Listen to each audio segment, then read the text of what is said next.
안녕하십니까. 혼란한 정치 시사 이슈를 술술 풀어보는 송국근 혼술 4월 19일 낮 시간에 인사드립니다. 매주 금요일은 갤럽에서 여론조사 결과를 발표하는 날이죠. 그런데 이번에는 총선이 있었기 때문에 3월 4주 발표 이후에 오늘 3주 만에 첫 여론조사 발표가 나왔습니다. 총선 이후의 첫 발표죠. 다른 조사보다 이 갤럽이 상대적으로 신뢰성을 얻고 있기 때문에 좀 어느 정도는 여론을 반영한다고 볼 수가 있습니다. 민심을 반영하는 것이죠.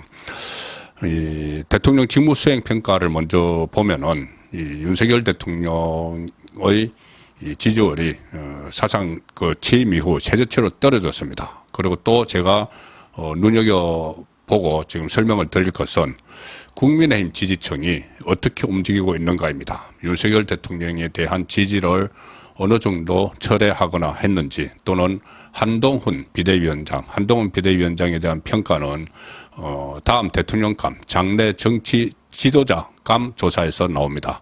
한동훈 비대위원장에 대한 평가는 국민의힘 지지층이, 그러니까 그 보수 우파 그 유권자들이 어떻게 평가를 하는지, 자, 그 부분을 한번 비교를 해 보기 위해서 갤럽 조사를 먼저 소개를 드립니다.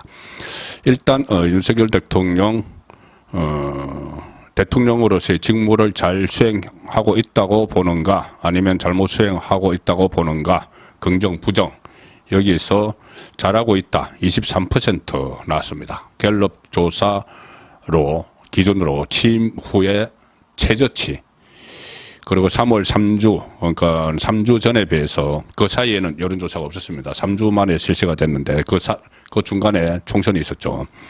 3월 4주에 비해서 11%포인트가 떨어졌습니다. 34%에서 지금 23%로 11%포인트가 급락을 했습니다. 자, 국민의힘 지지층 중에서 윤석열 대통령에 대한 국정운영 평가는 어떻게 변했을까요? 여기 전체적으로는 11%포인트가 떨어졌는데, 국민의힘 지지층에서는 더 떨어졌습니다. 20%포인트가 떨어졌습니다. 오늘 조사 결과 국정운영 윤석열 대통령 잘하고 있다가 59%인데, 3월 4주, 3주 전에는 국민의힘 지지층이 윤석열 대통령 국정운영 잘하고 있다 79%였습니다. 그때 상당히 보수층이 결집해 있었죠. 79에서 59로 총선을 거치면서 20%포인트가 떨어져 버렸습니다. 전체 지지율이 11%포인트 떨어졌는데, 국민의힘 지지층 중에서는 지지율이 더 떨어져서 20%포인트가 떨어졌습니다.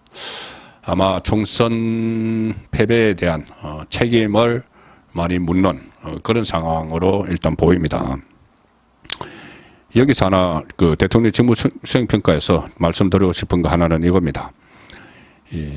전체 국민에서 23%가 지지를 했는데, 직무 수행 평가, 긍정 평가를 했는데, 민주당을 지지한다고 응답한 유권자 중에서는 3%가 윤석열 대통령을 긍정 평가했습니다. 93%가 부정 평가했습니다.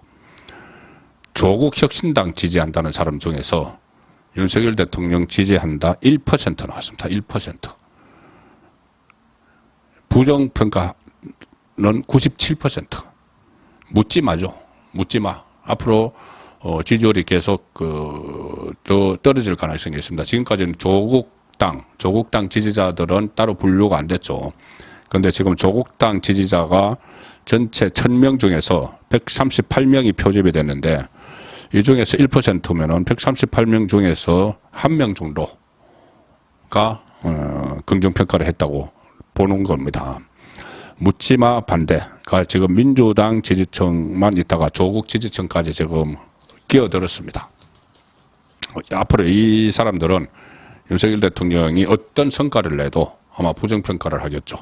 지금 민주당 을 지지한다는 사람이 310명, 조국 혁신당 138명, 그 448명, 거의 절반가량 이렇게 표집이 됐는데, 이 절반가량 표집된 사람들이 한쪽은 3% 지지한다, 한쪽은 1%가 지지한다, 이렇게 나오니까 전체 지지율이 제대로 나올 수가 없는 것이죠. 자, 그리고 또 국민의힘 지지층에서 20%포인트가 떨어졌습니다. 윤석열 대통령. 한동훈 비대위원장은 어떨까? 한동훈 비대위원장은 장래 정치 지도자 선호도 조사입니다. 결론부터 말씀드리면은, 총선을 거치면서 한동훈 비대위원장은 국민의힘 지지층에서만 보면은 14%포인트가 떨어졌습니다. 14%포인트. 윤석열 대통령은 20%, 한동훈 비대위원장은 14%포인트가 떨어졌습니다. 국민의힘 지지층에서 같이 떨어졌는데 윤 대통령이 조금 더 떨어진 거죠. 일단 장래 정치 지도자 선호도 순서를 쭉 보면은 이재명이 24%, 한동훈 15% 2위고 조국이 들었었습니다. 7%, 이준석 3, 홍준표 3, 원희룡 2, 오세훈 1, 안철수 1 이렇게 돼 있는데 일단 국민의힘 지지층 중에서는 한동훈을 자기 대통령감으로 꼽는 비율은 45%입니다. 거의 절반 가깝죠. 45%. 그 다음은 미미합니다. 홍준표 6, 원희룡 5, 오세훈 4, 안철수 2. 그래서 45%면은 압도적 1위죠. 나머지 여권 잠룡들 홍준표, 원희룡, 오세훈, 안철수 다 합해도 17%니까 다른 대권 주자급들 다 합친 것보다 3배 이상 한동훈을 지지를 합니다. 국민의힘 지지층에서 45%. 자, 그런데 말씀드렸다시피 아직은 여전히 대안이 없다. 그래서 한동훈이 거의 대세, 초기에 이런 표현이 좀 부적절합니다만은 어쨌든 이 상태로 쭉 가면은 대세가 될 수가 있겠죠. 다 합친 것보다 3배 이상 지지율이 높으니까. 그런데 국민의힘 지지층에서는 원래 3주 전에 59%의 지지를 받았습니다. 거의 60% 가까운 지지를 받았는데 압도적이었는데 지금도 압도적이지만 그때보다는 14%포인트가 더 떨어진 지지율을 기록을 했습니다. 그리고 또 하나 한동훈이 전체 15%의 장래 정치 지도자감으로 꼽혔는데 15%를 받았는데 윤석열 대통령에 대한 긍정평가한 사람들, 윤석열 대통령을 긍정적으로 평가한 사람은 한동훈 비대위원장을 장래 정치 지도자감으로 볼까? 이것은 곧 한동훈을 윤석열 대통령의 후계자로 보는가? 이것과도 지금 연결시킬 수 있는 문제죠. 자, 윤석열 대통령의 국정 수행을 긍정적으로 평가한 사람 중에 한동훈을 자기 대통령감으로 보는 사람은 44%입니다. 44%. 이것도 다른 주자들은 거의 한 자릿수니까 압도적으로 많죠. 그러니까 좀 정치적으로 해석을 하면, 확대 해석을 하면은 한동훈을 윤석열의 후계자로 보는 사람이 44%. 국민의힘 지지층 중에서, 그러니까 대통령 긍정평가자 중에서, 그러니까는 대통령을 지지하는 사람, 윤석열 대통령을 지지하는 사람 중에서 한동훈이 윤석열의 후계자다고 해석할 수 있는 대답을 한 사람이 44%입니다. 그 다음에, 홍준표가 4%, 원희룡이 7%, 원희룡이 좀 많네요. 이번에 선전을 했죠.